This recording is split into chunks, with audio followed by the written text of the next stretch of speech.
So I already filmed this video once and I edited it and everything, and I didn't like how it came out, so here we go again. Hello my fellow readers, welcome to Ren Reads. I've actually never done this type of video before, like ranting about books or discussing books in a negative manner, but as you can tell from the title above, I will be doing like a disappointing reads of 2021.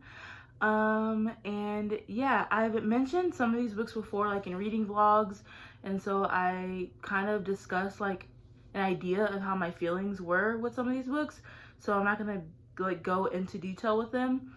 But the other ones, I either like really didn't like these books or they just disappointed me. Like I thought like all the hype to it didn't live up to like the expectations or whatever, so that's what I'm going to be talking about today.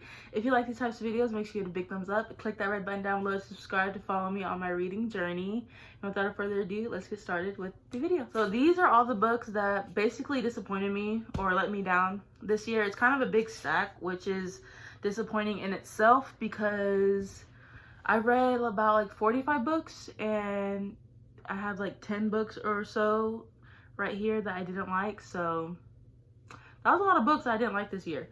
But anyways, let me just get started. The book on top I read recently, it's David Copperfield by Charles Dickens, and this is actually like the illustrated kids edition. Like there's an illustration on each page, and it's altered for kids understanding.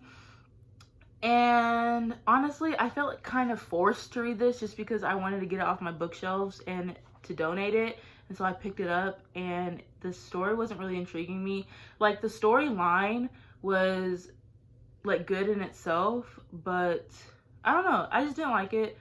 I've never read like the actual David Copperfield book by Charles Dickens, like the classic, so I can't really have anything to compare it to.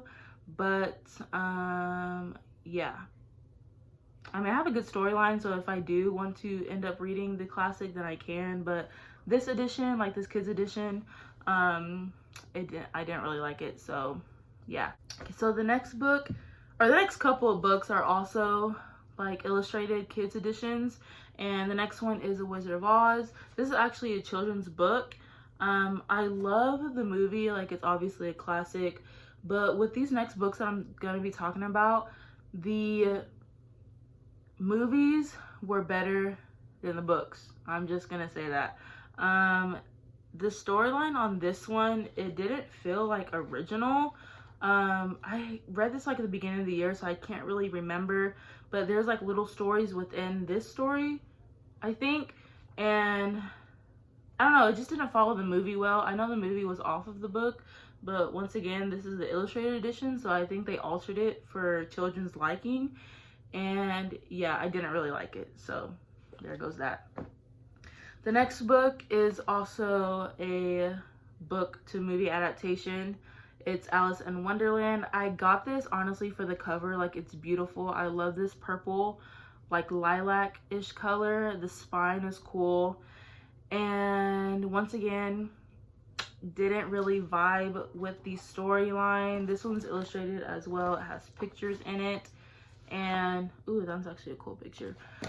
But the storyline is obviously like based right off of the movie, or the movie is exactly like the book, but I don't really like Alice in Wonderland, really. I know a lot of people don't like the book Alice in Wonderland, but yeah, I'm one of those people. I just like the movie a lot more, like 100 times more, and so I'd rather just like donate this and have another kid read it or something. I don't know.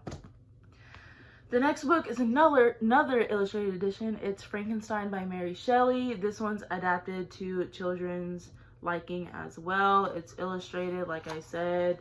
There's a picture like on every page. And this version of the book is more of Frankenstein being a monster, and I know that's not how the classic is made out to be. So it was just like a different adaptation of Frankenstein, I would say.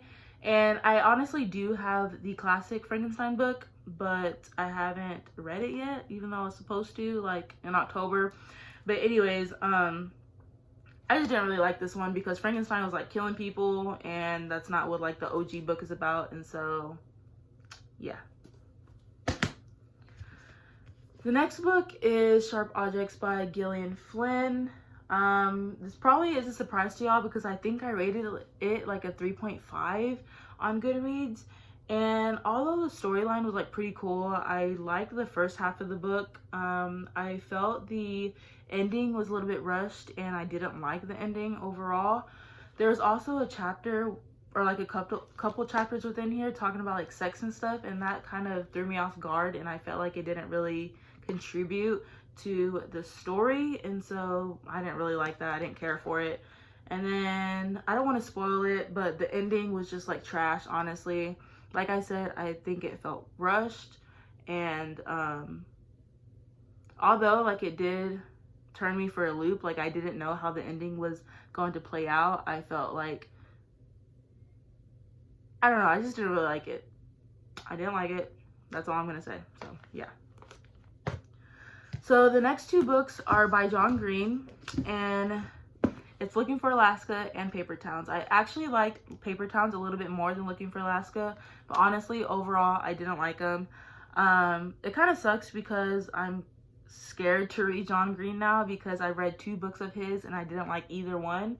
I know there's probably more like better books out there from him, but I won't be reading him for a while.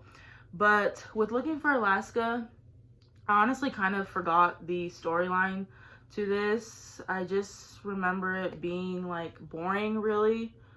I didn't really care for the characters. I didn't really care for Alaska, who went missing. And yeah, I really forgot what this is about, so can't really do a rant on this book. All I know is that I didn't like it, so yeah. With this Paper Towns book, I remember it vividly. Like, it just wasn't good, honestly. Like, I think the storyline was cool, like it was good, but I think they could have done a lot better with like the ending. Obviously it's about this girl named Margot, and her and Quentin start hanging out for a little bit, and then all of a sudden she just disappears and goes missing, and she leaves like little trails for Quentin to figure out to go find her. But like once he finds her, she's like, go back home, I don't want to see you, why'd you find me? And that made her character very annoying to me. Like I don't like her character whatsoever. And I didn't like the ending. That's basically it. I just didn't like it. And I only have tabs just because I think I was reading this for a vlog or something. I wanted to space out reading it each day, but I just didn't like it at all. And then the very last book was a very disappointing read to me. I thought it was going to be an amazing book, and that is Love is a Revolution by Renee Watson. I primarily bought this because the cover is freaking beautiful. I love the yellows, the green, the female on the cover, she's beautiful. And then like the actual hardcover book is yellow, as you can see right there. I love the synopsis. I thought it was very intriguing, but once I actually dove into it and read it, I didn't like it. Like the main character, I forgot her name. Oh, what's her name real quick? Nala. She was very annoying to me. I did not like her character whatsoever. She lied in like every single sentence that she spoke. I don't like the idea of someone lying over and over again to grab someone's attention, especially someone that they want them to like them. And so yeah, I didn't like that concept. And yeah, I just didn't like it. One thing that I'm annoyed about with this book is that, first of all, I saw this at Target. I wanted to buy it because of the cover, and it was full price. So that was the first mistake. The second mistake is that, once again, I love the synopsis. I love the cover, so I thought I was gonna go like all into this book and love it. And so I started annotating it. And so that was the second mistake. And the annotations I made in it, it was not even that much. Let me show you. Like, here's one page, and then I have like another page. Like, it's not that many annotations at all. And so with that, I can't really sell this book for as much as I wanted to sell it for, because there is writing and highlighting in it. So that was my mistake. But yeah, overall, this was just like the most disappointing read of the year. All the other books I didn't like, but this one was like the most disappointing one. And yeah, I didn't like it. I'm mad about it. She can go. And yeah. Anyways, that's all of the books that I did not like whatsoever. Here they are. Once again, for the last time I'm ever going to be showing them. I honestly will probably keep this in my collection just because the cover is beautiful, but I will probably eventually end up selling it or giving it away or whatever. But yeah, I just feel like 2022 is going to be a lot better. Like, there's a lot of great books coming out. There's a lot of great movies coming out actually as well. I feel like my disappointing reads for next year is going to be a lot shorter than this year, and it's just going to be different. Okay, I'm sending it out into the universe that next year is going to be a great reading year. Okay, guys. Anyways, comment down below if you read any of these books and feel the same way. I know I'm not the only one who feels that these books are trash. I'm just kidding. I don't want to say trash, but like, you know what I mean. Comment down below if you've read any of these and feel the same way. Once again, give this video a big thumbs up. Click that red button down below to become part of my reading family. And without further ado, I'll see y'all in my next video. Bye.